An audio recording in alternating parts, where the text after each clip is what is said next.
right, surprise, here we are. Hi. Hey, bud. All right, so normally I'm like, big introduction, but if you don't know who this guy is, you don't follow my page. Yep, so anyway, I'm here with Dusty. I don't know if you want to introduce yourself or if Sure. Yeah. Hi, everybody. I'm Dusty Gannon from Vision Video. You might also know me as your goth dad from previous TikTok lore, or I guess Instagram, just social media in general. But I am actually Dusty Gannon from Vision Video. That is who I am as a real human. All right, so we'll jump right into it. So your new album, Modern Horror, came out October 22nd. Mm-hmm. Did that release date have some sort of actual significance or just convenient? Not really. I mean, it was basically like I just sort of picked a day that was like I usually pick a midweek day where we were actually home because we had Southern Gothic, which is our like music festival that we run now here in Athens, Georgia. And typically October is like a really busy time for us. So I just kind of was like, that looks like a good day because it was sort of predicating the music festival, which I in retrospect was like the most shit idea I've ever had, which was to do an album release and do a music festival within 1 week. And both are independent ventures. Like, right. Southern Gothic is run by myself and our previous bass player, Dan Geller. And that's it. Like, there's nobody that does much of anything. There's a couple of people that kind of help peripherally, but we kind of do the meat and potatoes of that. And then the band, I mean, I run the band. I do effectively everything behind the scenes other than booking for the band. So I was like, wow, this is not a good idea. Like, and I had to learn some hard lessons about giving myself limitations and like setting expectations for myself. So, but all is well. So, yeah. Over in the comments, we got my buddy Luke saying, I got to get down to Southern Gothic. If you go, take me with you, bud. Yeah. Southern Gothic is cool. We're already starting to plan next year's or this year's rather, I should say, now that we're in the new year.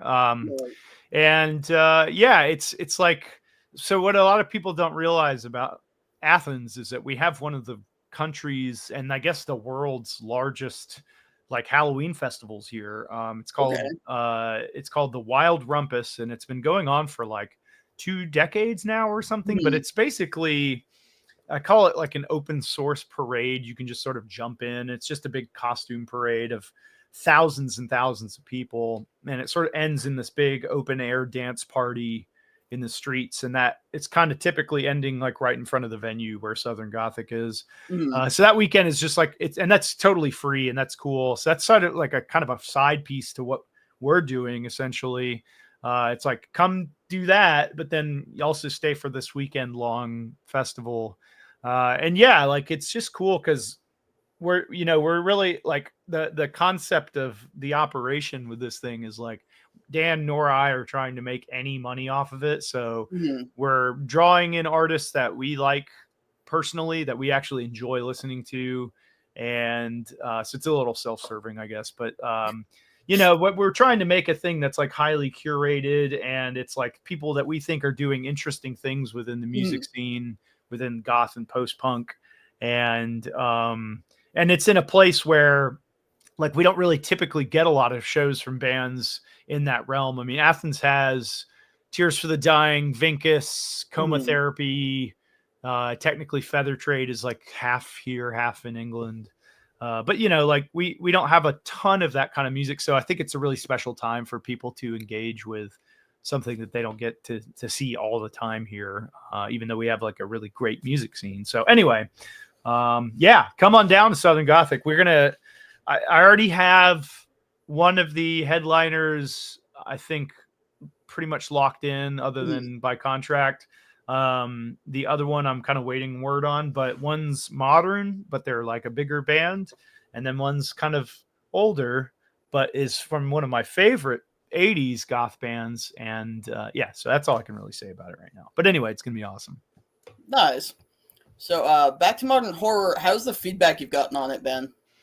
It's been really good. I think we went in a really interesting direction with it this time. Absolutely. So I think the most obvious thing that a lot of people can experience with the record is like Ben Allen's production is very heavy in this record. It's very, or I should say, very present. Maybe not heavy, but it's very present on the record. And Ben Allen, if you don't know, is like a Grammy Award-winning producer. He's done everything from like Animal Collective to like, he did Erasure's last record and Maximo Park. So he gets pop, but he gets post-punk, and he gets like the music that I like, especially. When we first met with him, Dan was still in the band, and we kind of sat down and we like talked about genre and influence and stuff, and sort of being in a permeable place with Vision Video, where it's like, yeah, we're a goth band or post-punk, but we're also like, we have pop elements. We also have, we have elements in probably 10 different genres. And I still wanted to pay honor to that, but I wanted to kind of start skewing it in a more like rock and roll direction, like going back to goth rock, which I think we did. But anyway, I mean, the reception's been great. I think a lot of people have really enjoyed it. It's a very markedly different record from our first two albums, which I think for me, it's like it went from being really ultra personal and like totally inside my head to be kind of an external record of the world. The record is about the world and the way that I've seen it through the auspices of my experiences in life and whatnot. So, but yeah, I mean, I think people are really happy to hear like an improvement in sort of the scale of the production. I think Tom Ashton did a really great job on the first two records. And he's like a dear friend of mine. I mean, he's a prolific guitarist. I mean, he's of the March Violets, and nobody understands goth rock more than Tom probably. But we kind of, when we recorded with Tom, it was like, let's write a record, or let's make this record sound like it was produced in the mid 80s. And he's like, cool, we're going to do that. Did that. And there's kind of a graininess to it. There's like sort of a lo-fi sentiment to it. And that was very intentional. Whereas this one was like, let's make this sound big. Let's make this sound sort of grandiose. And yeah, I think we achieved that. And that's been sort of mirrored in a lot of people's feedback to it. I also noticed, at least on a couple of the songs, it's a lot more like kind of synth driven than some of your other stuff. I feel like there's more like a buddy synthy bass line going on. Yeah, I mean, I think there's a like half the record is really synthy, and then half of it's like really guitar forward. Right. I think a lot of that is honestly Ben, because Ben made a lot of those sounds on the keyboards, and Ben is a like synth guy, and he's very good at sort of, obviously Emily wrote the bass part of the performance, but Ben is effectively responsible for making almost all the sounds that occurred. And I wrote a few of the key parts as well, but like, I mean, most of it is of what you're hearing from the actual synthesizers is Ben's production. And he did such a great job at that. I mean, because like basically all those keyboards are actual vintage, like Junos and Jupiters. So like there's a Juno 106 in the studio, and he was like creating the sound by analog manipulation in real time as Emily was kind of playing the part. And that was fucking amazing to watch. Like just incredible. Like most people can't really do that. They sort of rely on, oh, here's a patch on a pre-made list of patches. And most people don't go in and actually do like synthesis where they're like creating a waveform and then manipulating it and knowing exactly like where to go with that takes like a lot of skill and a lot of experience. So yeah, I mean, I would say like honestly, a lot of what you're hearing synthesizer wise is Ben's production, which is incredible. Absolutely. Yeah. So, but I mean, yeah, like I think, when we first started writing the record, so like we wrote the record in 3 big chunks. And I was like, when I first started, I was like playing with this idea of doing a really synthy album. And that's where you got like Never Enough and like, I don't know, like Living Dead, I guess, is pretty synthy, and a couple other ones. But like, I mean, about halfway through that year and a half process of writing the album, like I kind of shifted because the world just started to appear to be a very terrible fucking place. And I was like, I'm not happy with the way that like the direction that we're moving as humanity and through history. And like, I mean, like aggression to me and like anger and frustration always comes out better with the guitar than just like bashing a keyboard. Cause you can't, I mean, like you can play a guitar and like feel it and like bend strings and make really dissonant noise and stuff. And you could do that with a keyboard too, but it's all digital. And whereas like when you're hitting a guitar strings, you're actually feeling that. And I don't know, to me, it just comes across better. So I think that it sort of shifted about halfway through writing the album to like more guitar driven songs. Did you have run into any, words are hard. Did you run into any issues like tech or otherwise while you're trying to get the album finished? Not really. I mean, I think the only issues that I had technologically were like on the back end of things, like trying to upload certain singles. Like at one point we uploaded Never Enough as a single and it came out the day it was supposed to come out, but it was put in Spotify as a backlog. Like, so it showed up, it was released in like February of last year or something like that. Yeah. And it showed up as like coming out in 2022. So it like got squashed by the algorithm that basically like, so when you release something, at least I think it's 2 weeks out, if you give it like 2 weeks advance notice of the upload to release time, you get what's called release radar. So like anybody that follows you on Spotify will get a notification saying, hey, Vision Video released a new single today. Right. And it's something is that simple. But then that algorithmic, there's also an algorithmic playlist called Release Radar. So every band you follow, you can go onto Release Radar and it'll play anything that you like. And that accumulates a lot of streams and it really helps like perpetuate sort of some momentum, I guess. And we didn't have that. And it was just so frustrating because like, you know, we're actually a very small band in the grand scheme of music. Right. Like, I mean, we have 50,000 monthly listeners, which is nothing to bat an eye at, but it's like, we're not like some huge band and we don't make a lot of money off of this at all. And so basically like promotional and like ads and stuff like that are really hard to come by because, you know, all that money has to count. So when you get sort of these like free promotional things through the platforms themselves, like algorithmic playlists, like, you know, Release Radar or whatever, you really count on those to happen. And then when it doesn't happen, you're like, and there's nothing you can do about it. There's like no recourse. Like I emailed, you know, somebody at Spotify and they were just like, sorry. And they fixed it. They put it back into where where it's supposed to be in the catalog, but it had already been out for like a week at that point. So it's sort of like, they just sort of go, sorry. And it's like, you can take it down and re-upload it, but it wouldn't, like, you lose steam. And, you know, like if there are publications like writing up the song, you know, you can't like just take it down. So it was just really frustrating, but that was the only technical thing that I think we had any problems with, was just like backdoor stuff. All right. So how did you choose what order to put the tracks in?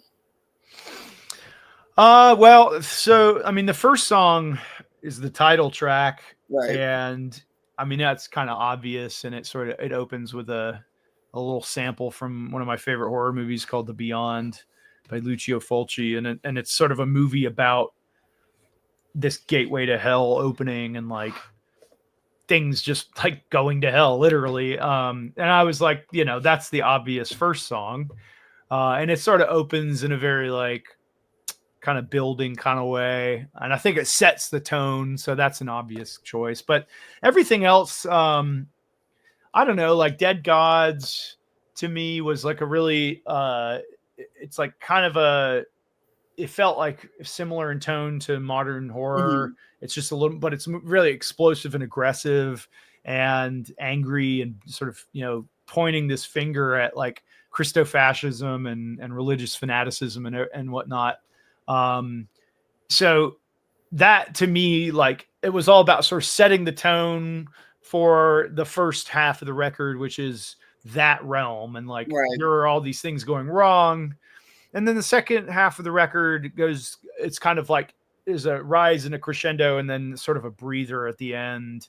And then sort of like more emotive, like I'm a big fan of like the A and B side, like old school records where you have like kind of your dynamic singles and your catchier songs, your more accessible songs on the A side, but the B side's a little weirder, maybe a little more down tempo, a little more emotive or whatever. And that's, I think, how that played out, was just like, here's this really like angry side, and here's this, if you have the actual literal vinyl, it's like the B side is a little more pretty and, emotive, I guess is a better word. Yeah, kind of what I got from it is, like the first half is like, yo, you know what, guys, this world fucking sucks. And the second half is kind of like, it's going to be okay. We'll get through it. Yeah. I mean, yeah. And that's the ultimate, I think that's like a very central theme in a lot of the stuff that I write is no, like, absolutely. It's like, you just can't give up, because giving up is like sort of acquiescing the idiots and all the horrible shit. So, yeah, that's kind of that's the theme of the whole record, I think. I'll pop it up for a sec, but so who did this cover art? Where did it come from? What exactly is it illustrating? Yeah, so Ryan Dunn is the artist, and he did our first record, and he's done like most of our singles and stuff. He's done a lot of our merch. He's out of Indianapolis, and he's actually recommended from a friend of mine who's a tattoo artist who's done some of my tattoos here. She went to art school with him, I think, and she was like, "Oh, I know the perfect guy for what you guys do," back when we first started. And Ryan's just a pleasure. He's just like such a sweet person. He's really fun. He's like kind of a punk rock guy, but he's just phenomenally talented graphic designer. And yeah, I mean, I basically just sent him the record, and most of the time I sort of give him a generalized idea of what the thing is about. And I say like, all right, go for it. Here's some ideas maybe. Like I'd sent him that image of the soldier with the sort of like the headless soldier with the smoke rising. That I had seen that's actually from Vietnam, and it's the original image is like just a soldier with like the ammunition belt, the M60 ammo, and it's just like one of those pictures that's just so like stark, and it's like they look on his face, and I sent him that because I was like, this is like something I think we could use for this, just to represent war. And he like doing the smoke from the head was just like that was all him. But I kind of wanted to lean into the ideas of like ecological and economic devastation through Christian nationalism, and that's like why you have those guys in the hazmat suits. That's actually from Chernobyl. Okay. And which I've actually been there before. I went there in like 2013, before there was a war going on in Ukraine. But and like I like having this sort of that cross that was originally like a like radiation symbol, and he just sort of supplanted that for the radiation symbol. And and then just kind of bringing in some like kind of horror based imagery with the skulls. And but yeah, he's just I think he does a really good job at sort of creating like really jarring, stark images though. And yeah, feels like a bomber scene from Heavy Metal. Lucas says, yeah. It's funny you mentioned that, because I grew up watching heavy metal like a lot. I used to rent that all the time from Vision Video, which is our namesake, which is a video store.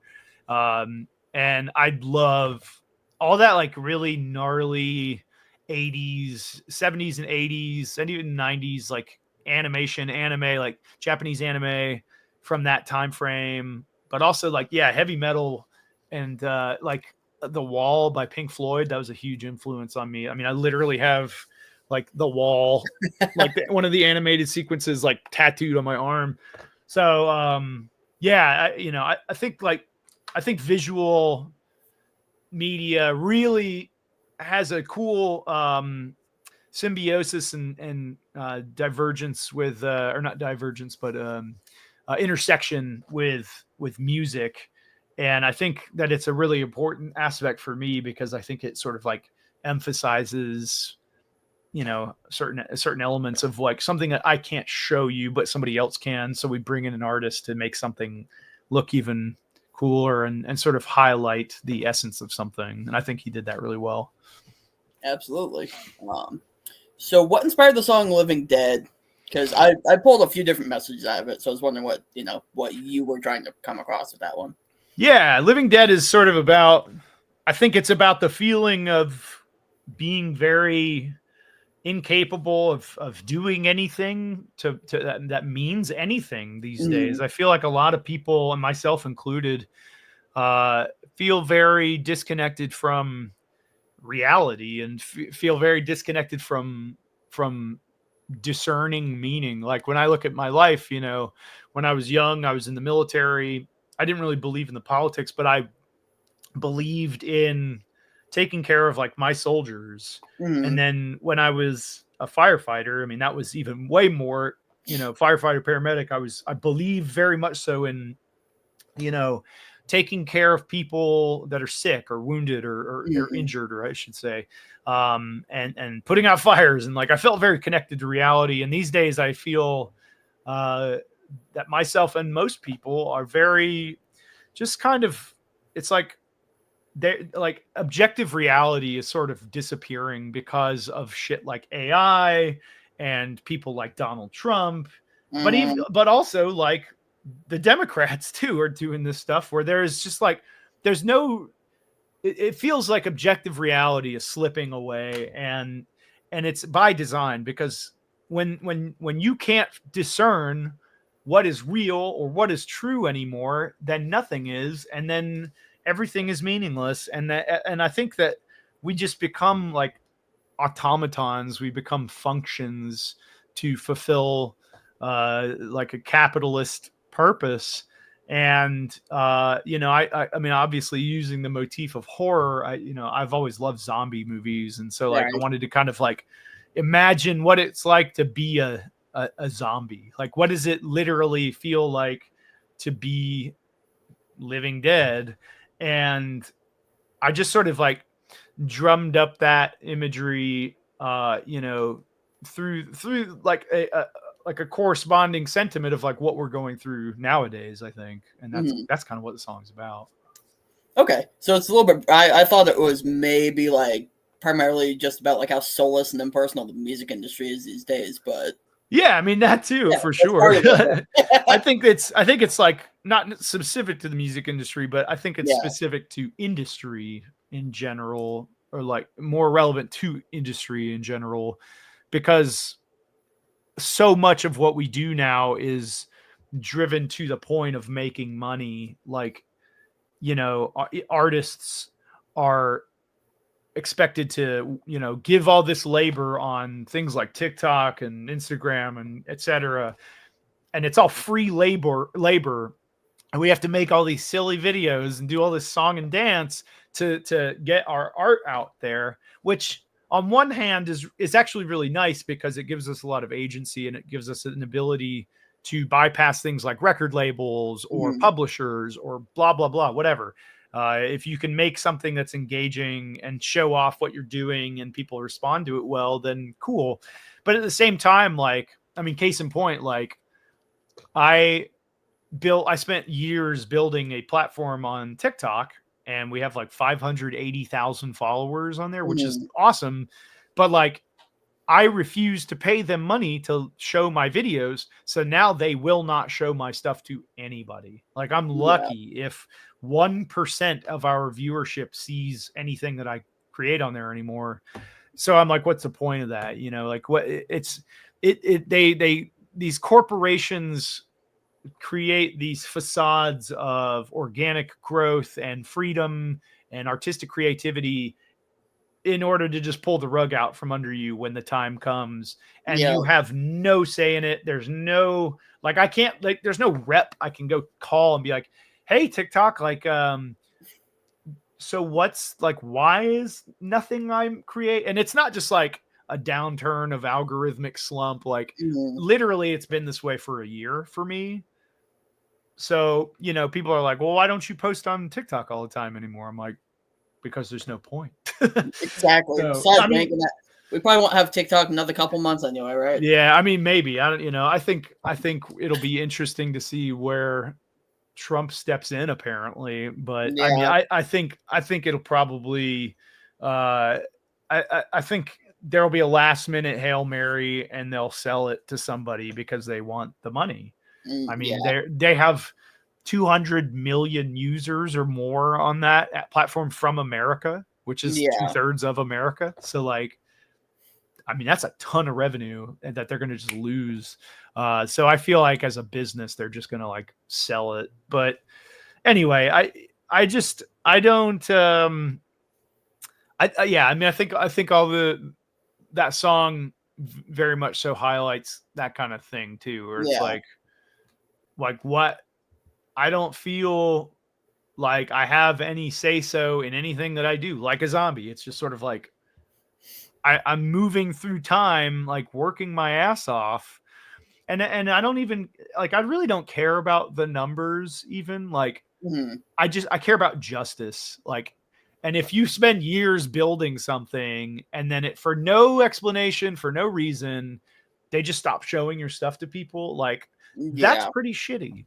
And yeah, so I mean, it just feels very defeating, and it feels very autonomous, or where you're just sort of like, or not autonomous, but you are an automaton. Like, you are very, Yeah. like, just blank and a function, and that's sucks. That's not, nobody should feel that way ever. No. All right. So the song "Haunt Your Dreams." Explain that one. Haunt Your Dreams is kind of, I wrote that song kind of about, it's like through the guise of, like, a serial killer who Mhm. killed a victim, and that victim is sort of saying, like, I'm coming after you forever. But it's really about, like, and that's sort of the face value of it. It's really about the working class, and people that are being devastated by systematic oppression, like Palestinians, like Ukrainians, like Congolese, like Sudanese people, like the working class in America, uh, people that are just being absolutely destroyed and devastated, and oppressed. It's kind of like, it's sort of a like, I don't know, how would I say it? It's like an anthemic, like, fuck you, like, I'm never gonna quit, even if you kill Mhm. me. Like, I'll haunt your dreams, you know, I'll fucking come after you. You know, that was kind of the thought of it, was like, it's sort of, and but I mean, I guess mostly aimed at, like, the billionaire elite Yeah. oligarchical ruling class, especially in the Western world, because they're the impetus of a lot of this shit happening. And Right. so, yeah, it was just kind of like, it's just written out of pure frustration and anger at these people, like people Mhm. like Elon Musk and whatnot. They're so out of touch with reality. It's hilarious. Yeah. Well, I mean, they live in a completely constructed reality, that requires an absolutely insane amount of money. I mean, they live in an opulence that we can't imagine. You know, I'm sure that they are eating, you know, $5,000 meals every day. Because, like, I mean, Elon Musk will be a trillionaire soon, and it's like, when you have $1 trillion, like, nothing means anything. So you just start going for the most extreme thing all the time, because there's no fucking chance in hell that guy could ever spend that amount of money in 10 lifetimes, let alone one. So, I mean, they live in in a reality that is so egregiously out of touch with what we do. So yeah, Yeah. it's scary. It's scary. So what inspired Balaclava Kiss? Like just the whole like, did you? I don't know. Like, is the whole like image of the balaclava supposed to be kind of metaphorical, or is it just completely like I'm aware of this thing, so you can't track me? Yeah. The inspiration came from like an image that I saw a while back. It was just like these two people kissing while wearing ski masks, and I was like, oh, that's really like I like the duality and the juxtaposition of the two things. But yeah, I mean, it's literally like a sort of another anthemic song about understanding like that you're being monitored all the time. I mean, literally what we're saying right now is being processed through some sort of metadata, vocal recognition, facial recognition. I mean, I'm sure I'm on a number of lists at this point. Hello, CIA rep. I'm sorry. I didn't mean to blow your ears out there, but yeah, CIA rep. I'm doing fine. I have no intentions to do anything violent or horrible. So, anyway, but like all joking aside, yeah, it's like you just there where we have sold our peace of mind for our data and for our personal our like personage. Like we have given up our facial identity data and our voice data to these corporations that then have sold it to not only our government but like China and other governments and like whatever other corporation they want. So like who the hell knows where all this stuff goes? And I think that a lot of us don't have to worry about it right now. But whenever, like, what happens when a Hitler takes power, you know? And who's to say that, like, Trump isn't that guy? And or if it's not Trump, if it's the person that replaces Trump, because Trump is old, and if he unalives somehow, whether by somebody's hand or by his old age or whatever, again, CIA agent, it's not me. I don't give a shit. But like when that happens, who takes over from him? JD Vance is arguably more ideologically shitty than Trump, because Trump is just a narcissist. He's a egomaniac. He's trying to gain power. That's all he cares about, is being perceived as successful and gaining more power and influence. That's it. Because that's all he's ever known. That's all his family's ever known. But what happens when somebody that's actually ideologically motivated gets into that position of power? Then we're fucked.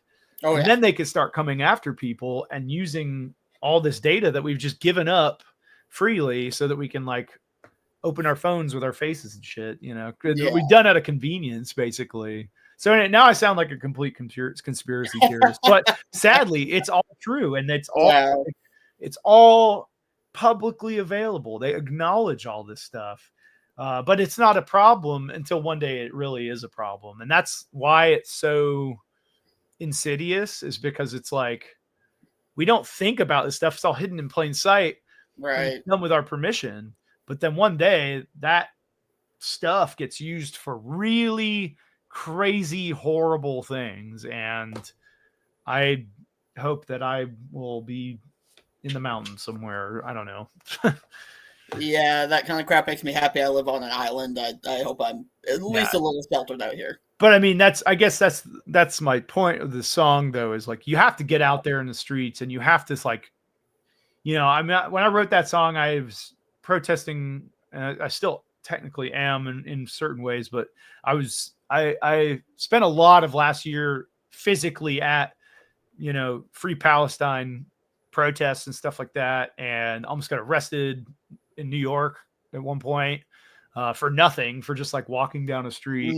But like fuck the NYPD, by the way. But like and a lot of people, I kept seeing people online being like, well, what's the point of that? Like, what do you think you're changing? It's like you're causing people to listen, because people on the streets look out of the window and go, oh shit, what is that?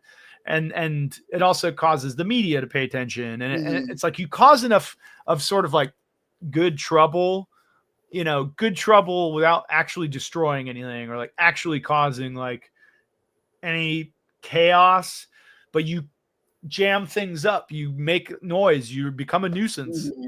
Then people have to sort of pay attention to you. But like, it's also just like, I think it sort of edifies and confirms like the fact that like one of the things that really blew me away when I went to New York to protest when Netanyahu gave a speech to the UN was like, it's not just like weirdos like me, like ex-military guys, and which, and I also didn't understand how many ex-military people were like anti-war, like really against fascism and against these oppressive systems and states. And there are a lot of them. And I got to march with these like anti-war veterans of wars in Afghanistan, like imperialist wars like Iraq and Afghanistan.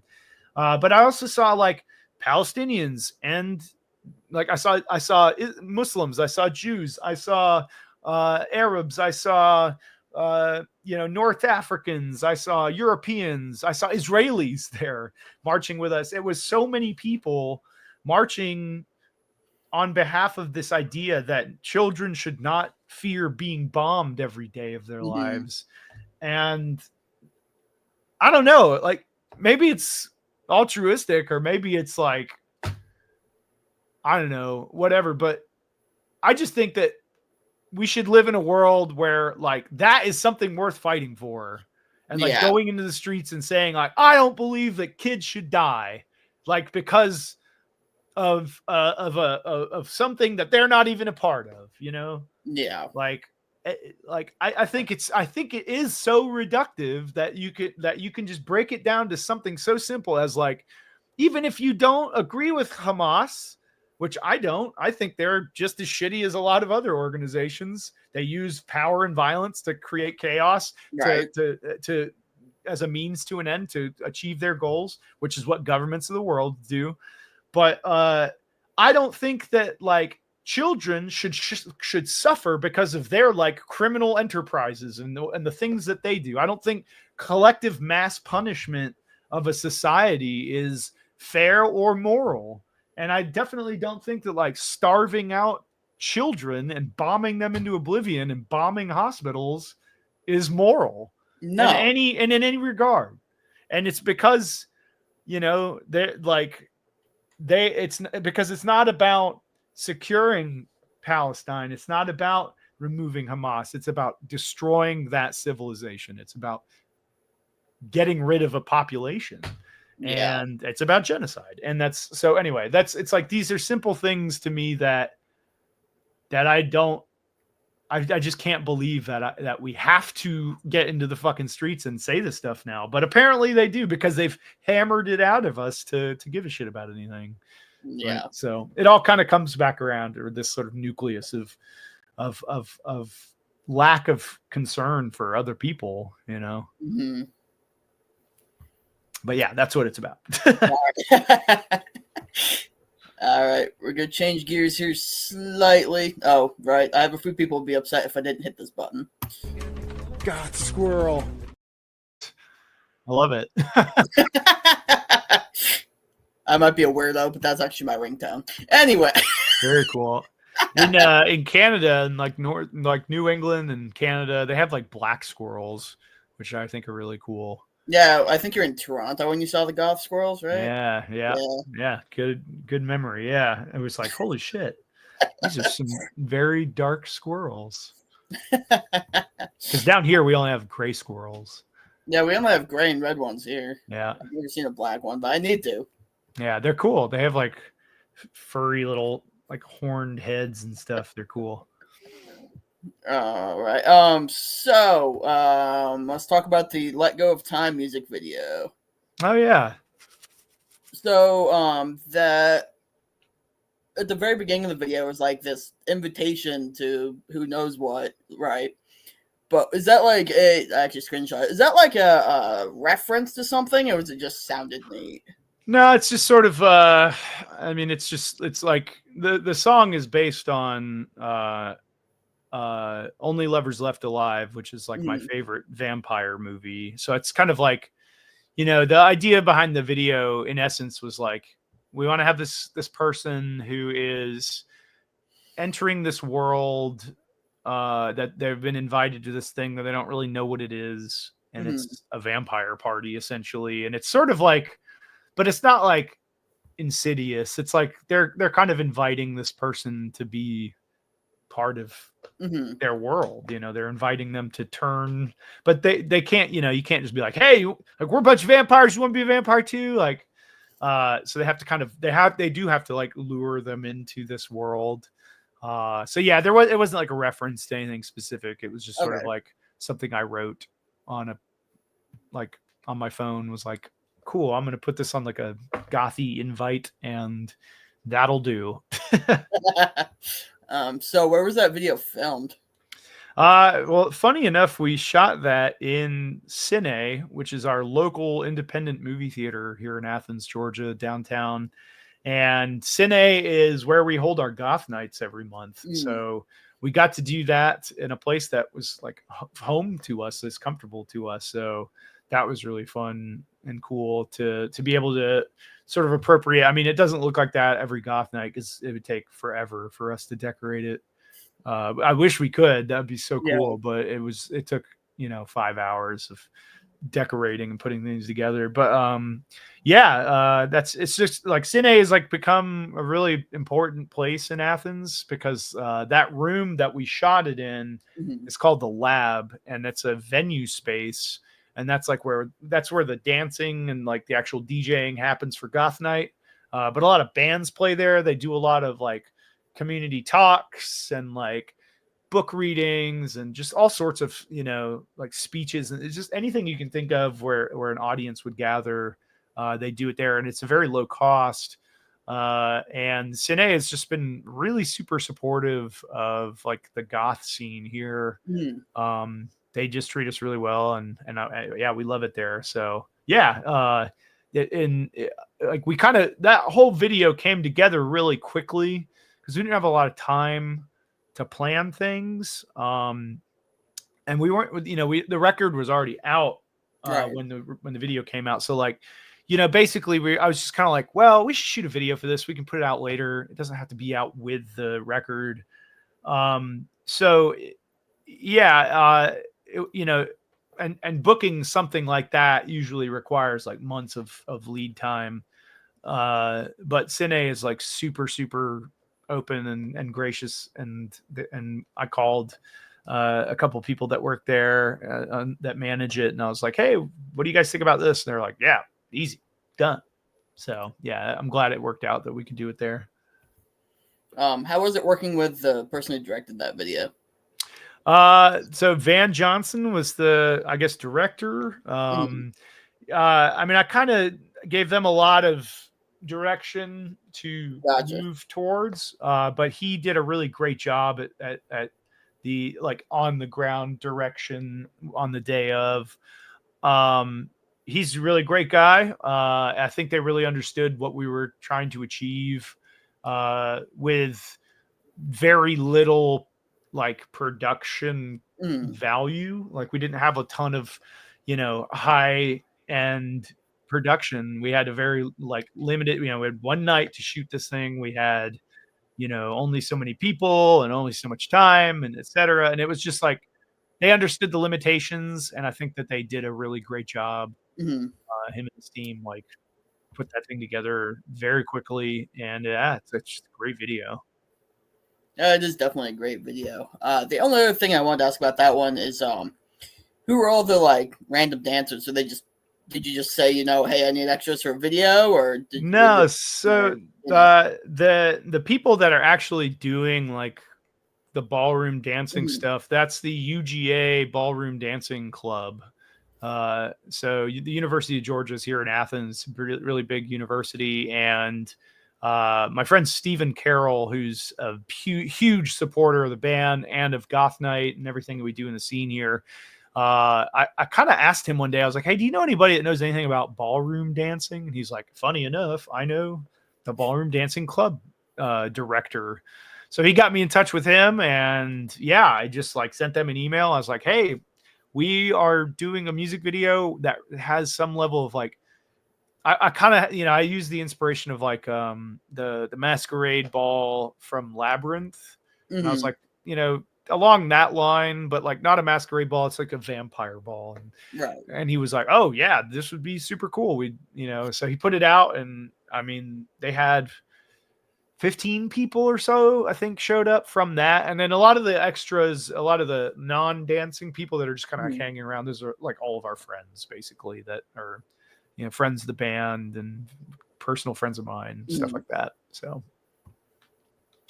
Do you have any more music videos from that album in the pipeline, or is that it for this album? yeah, I don't think that we're gonna probably do any more music videos, just because music videos are incredibly expensive, Mm-hmm. and like I'm already working on new stuff. So it's like, you know, I would, in a perfect world, if we had the money, I think doing something for like Balaclava Kiss or Dead Gods would be super Yeah. fun, but I just don't really see the benefit of doing a video and spending a lot of money, or like, because even a very basic music video, like you got to like pay somebody to film it and then to edit Mm-hmm. it, because I'm not like an editor. Like I can do it. I really hate it. Like I hate editing video so Oh, much. really? That's like my favorite thing to do. Yeah, I just it's like just there's Well, certain if you levels ever of need a cheap editor, hit me up. yeah, for sure. Yeah, because like there's a lot of things in life that I do that involves tedium, but like just all that work Mhm. is just so it's just not for me. All right. Do you have any shows booked for this year yet that you can talk about? Yeah, we've got our show up in Atlanta coming up here in 3 weeks on the 31st. And that's at the Masquerade, which is like one of my favorite venues in Atlanta. It's probably the best venue in Atlanta, I would argue. Um, and that'll be really cool. We have Now After Nothing, which is like a really fun gothy post-punk band from Atlanta that's opening for us, and they're really cool. I got to see them live. I opened the night DJing for Glass Bells, and then they were the band that opened like after I DJ'd for an hour and a half. And yeah, they're really phenomenal, and they're really sweet guys.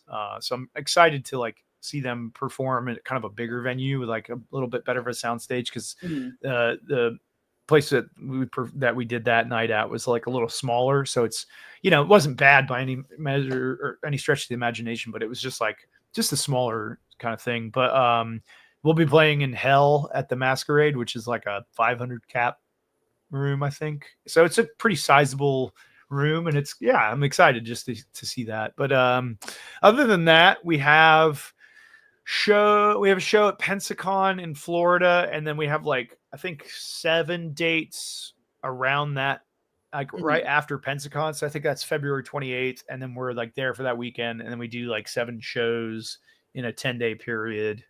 And that's super fun. That's like Pensacon is really fun. It's sort of like a miniature Dragon Con in Pensacola, Florida. And I really love playing at conventions. They're always super fun. They're always Mhm. enjoyable. The energy is always just like really cool. And Mike Ensley runs that. He's a really great guy. Um, and then yeah, we like very soon, like within the next few weeks here, we're going to be announcing like our first larger scale tour of the year, which will Mhm. be like a West Coast run where we kind of cut from here out through Texas up the West Coast to like Seattle and then back Mhm. down. And it's a little shorter. We're not playing as many like small towns.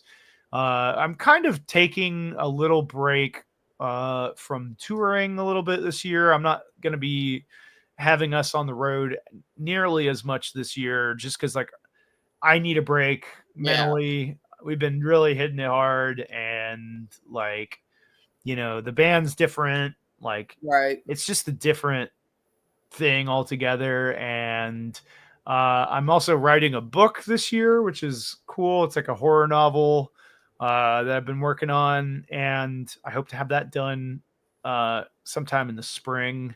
So like, I just need time, and I'm also writing new music and working on that. So there's just like a lot of stuff going on that sort of prohibits touring, which is, I mean, it's like ultimately ironic because like us as independent artists, we only really make any level of income when we're on the road. Right. So I have to be really careful this year about finances, I guess. Yeah. So anyway, it's going to be a very different year from like the last 2 years where we were like out like 6 to 7 months of the year. But yeah, I think we're going to be doing like bigger cities. So don't count on us coming to a smaller town like we have been. So, if we're playing in a city in your area, like I'd go to that show because we might not be back for kind of a while. But yeah, I mean, I'm still excited to perform and play. Right. And, it's the best part of being a musician is the live performance aspect of it. So. Now, sad I probably won't see you on the road this year, but that's okay. Yeah. Well, I mean, next year we'll definitely continue to go forward, assuming some things pan out. I think we'll like the band will continue to operate into 2026 with a few caveats of things that I'm waiting. There's a lot of tumultuousness because of recent departures of people. Right. And anyway, I don't want to go into all that, but No.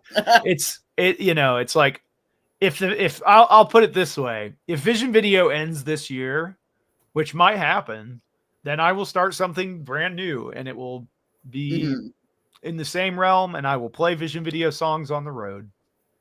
So there we go. All right, this one's a little bit off the wall. If you were an ice cream flavor, what kind would you be? Oh man, that's a good question. Well, my favorite ice cream is like mint chocolate chip, but I don't think that like is indicative of my personality. I'd probably be like something kind of basic as a base, like vanilla, but then like with something in it that's kind of crazy, like I don't or maybe a good one would be Chunky Monkey. Oh, there we go. Ben and Jerry's, kind of a banana and chocolate and nut, because it's like really, it's kind of essentially basic, but it's also very interesting flavored wise. So I don't know, because I feel like I'm a pretty actually relatively boring person. I spend most of my time in this room doing nothing or writing music and just kind of sitting around wasting time. But then I live a very dynamic other world part of my life in a very different way when I go on the road. So that works. maybe that's too involved. I'm thinking about it too much. I don't know. All right. Where can people find you? What socials are you on? I think you're on everything, right? Yeah, pretty much everything. It's always Vision Video Band. Yeah, I mean, I'm most active on Instagram nowadays because they're the only platform that weirdly shows my stuff, which is like a very bizarre thing. You wouldn't expect that platform to show my stuff, but they do. So Instagram, but I use Blue Sky a lot recently because I don't really use Twitter anymore because it's not Twitter anymore. It's X, which is, anyway. The only time we can use a dead name is if it's Twitter. Yeah. In this case, dead naming Twitter. There you go. Yeah. So Blue Sky's been really great. They were very publicly open about how they run their platform, and they don't do things like penalize you for like providing links and stuff like that, which to me as an artist, music artist, like that's huge because I can be like, hey, we have new shirts, and people actually see it if I link it, or hey, our new song is out. Here it is. And it's not going to get suppressed because I'm like trying to bring attention to something else. But yeah, Instagram's good. I might try to get my my Twitch going back again at some point, because I was streaming games a lot on TikTok, right? But with that potentially going away and them not really showing my shit to anybody anyway, I might reinvigorate my Twitch account, which we had a lot going with that for a while, but then I sort of redirected that to TikTok, but now it doesn't really matter. So, but yeah, on all the stuff, it's just Vision Video Band. I hope you get those streams going again. It was fun falling asleep watching you play, Resident Evil. Yeah. I mean, I've been just sort of taking some personal time away from live streaming just because it's like, I don't know, like I definitely enjoy live streaming. Like it's a fun thing to do, but it sometimes feels a little bit like a chore. Like when I want to play a game, sometimes I just want to do it for me and not for other people. And like, especially when you come off a tour, you spend so much time talking to people and like engaging with people, which again, it's not like a problem. And I really enjoy it, but like, you only have so much social battery. And then you come home and you're just like, I just want to like play a game and not talk to anybody and just, only Scarlet and the cats and that's it. So, yeah. And it's always fun watching your live feeds. You see, every 10 minutes, new people hop in. That's the exact same questions. And I'm like, oh my God, that would drive me crazy. Yeah. It can be, honestly, that's the worst part. It's like when somebody will be like, hey, when are you coming to New York again? I'll be like, oh, we're coming to New York in whenever. And then like 30 people will be like, when are you coming here? When are you coming here? When are you coming here? It's like, just go look at our dates. Just go look at our dates like, on our if website. It's announced, if you can talk about it, it's out there. Like exactly. So, ultimately, but those are things like, those are mild frustrations. And like anytime I get high and mighty about, like, oh, this is stupid or whatever. I just remember that like, A, nobody shot at me today. And B, like I didn't have to like, plug a gunshot wound or like stuff somebody's intestines back in their body today, which I've had to do all of that. So like, it's a pretty good day. There we go. So, things are all right. Yeah. All right. And what message do you have for anybody who might watch this? Keep going. Don't give up hope. I think the powers that be are counting on you to not give a shit about things, but you've got to care about other people and things that seem insurmountable, because the more people that care, the more that they will not get away with further egregious aggression. But on top of that, take care of your local scene, your local community. The most affect you will have, most effect and affect you will have on the world will be done through your local community. So like, try to go help do stuff for people locally, which is something that I'm going to start trying to do because I've been not great at that lately. I need to go, volunteer, and I help Scarlet with Odd Paws, which is her animal rescue. But like, I need to go do things that are beneficial to human creatures as well. And so I think that's a very important thing though. Like, look around you and think, how can I affect change here? And what can I do to make things better here? And I think that's a good way to start. All right. Well, thank you so much for hopping on here. I appreciate it very much. Of course. Thanks for having me. Yeah, absolutely. If you want to chat after the credits roll, you're welcome to, but either way, thanks. Cheers. Yeah. Now I got to head out, but thank you for having me. All right. And I wish you all the best. Stay strange. Bye.